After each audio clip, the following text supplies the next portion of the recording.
a lot because it comes in the shadow of February 1st when Donald Trump suggested he might throw 25% tariffs across the board, all goods and services going into the United States. So Jolie meeting with Marco Rubio, new Secretary of State, David McGuinty, Public Safety Minister, meeting with his counterpart, Border Czar Tom Homan. And so I think the big question is, do they emerge today with confirmation that tariffs will not be applied on February 1st? A lot of speculation that they're not going to come in until April 1st, but will that happen? If it happens, will it happen today? Will we see that set up? Or are we going to face those February 1st tariffs? And here's the thing. You talk to business people across this country. I mean, they literally have no idea what to expect. The U.S. administration has been absolutely unclear as to what they will do and when they will do it, and that's because Donald Trump literally is like a mad Roman Empire. It's like, I don't know. I may decide to wake up tomorrow and outlaw the color red. I may decide that the moon should be colored black. Like, I am just all-powerful, and I'll decide things based on my diet and my mood. And so hopefully we'll see that they can secure some delay in those tariff implementations, but Bob's your uncle. I saw Homan on CNN last night. That man is all business. Oh, yeah. He doesn't crack. So those conversations. Well, and the linkage between the there. border and, you know, and the reason we see the U.S. making that linkage, there is a logic for it beyond just obvious, and that is it's the tool that gives them the right to impose these tariffs. Right. So they're going to consistently try to make this argument that there's an emergency on the northern border with Canada, and as you can tell, obviously, things are on fire, right? It's, really? Yeah, we're just shipping acres of fentanyl down. It's just, it's all political pretense and garbage. For sure. Okay, and the threat of these tariffs is the reason why Premier Doug Ford is saying he needs to call a new election. Nick just interviewed Bonnie Crombie about her new riding that she's going to be in and why she thinks she should be the next premier. So how's it going to play out when we head to the polls Feb 27th? Well, let's look at the... We don't need an election. Just close the border. Stop with the drugs. Let's look at the polling about the polls. So today, you know, the premier is going to meet with the lieutenant governor. Tomorrow, the campaign will start. February 27th, we'll vote. And, you know, if you look at the polls right now, there's some mishmash. But you look at the reliable pollsters. They show Donald Trump, goodness. They show Doug Ford with a giant lead, 47-48%.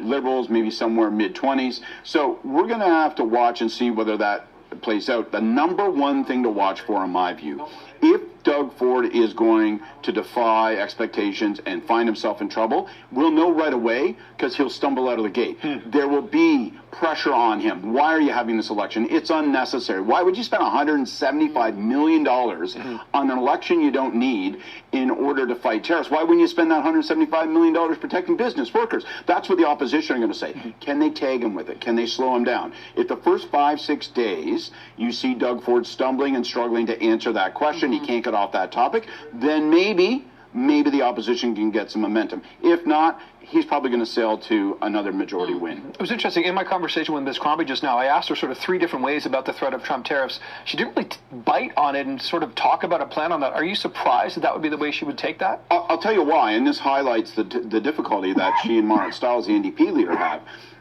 They don't want to talk. If you're the opposition, you don't want to talk about the tariff threat because you know you're playing on Doug Ford's territory. So if you go on CP24 and you're Bonnie Crombie and the clip out of it for the rest of the day that runs is about tariffs, the threat of tariffs, Donald Trump, then that helps Doug Ford make his argument. Instead, she wants to keep it on. Don't be blowing $175 million.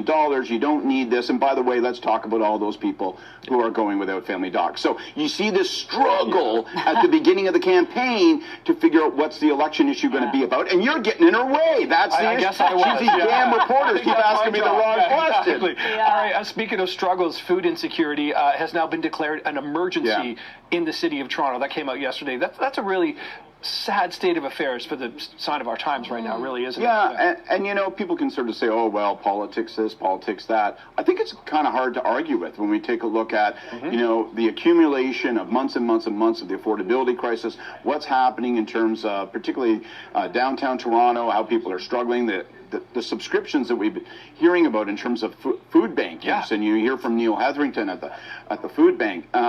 I don't know that there's any real disputing this. And it's kind of a reminder as we get crammed with these high-level politics. You know, Melanie Joly going down to talk to Marco Rubio, Doug Ford calling an election to talk about Donald Trump, all this stuff about, you know, kind of tariffs and the economy at broad level. And it's like, then you come back to City Hall, and it's like, well, we're struggling to make certain that people have a loaf of bread. Yeah. And that's where the rubber hits the road. Yeah. And of course, the connection is, you know, will the threat of tariffs mean that the economy will slow, businesses will withdraw investment, we'll see jobs start to peter out, and suddenly that affordability crisis and that food insecurity crisis will increase. Wow, okay. And now with avian flu hitting poultry, egg prices could go up as well. So we are in quite the tornado. They say the price of eggs will double. And I myself eat 24 eggs a day, so this is a very heavy burden. I mean, I just drink them raw like Rocky. Right. I'm sure you do. I'd like to see that breakfast of champions, I'm sure. Scott Reed, always appreciate it. Like and subscribe, everybody. God bless. Stay safe, stay warm. And we'll see you in the next one, my friends.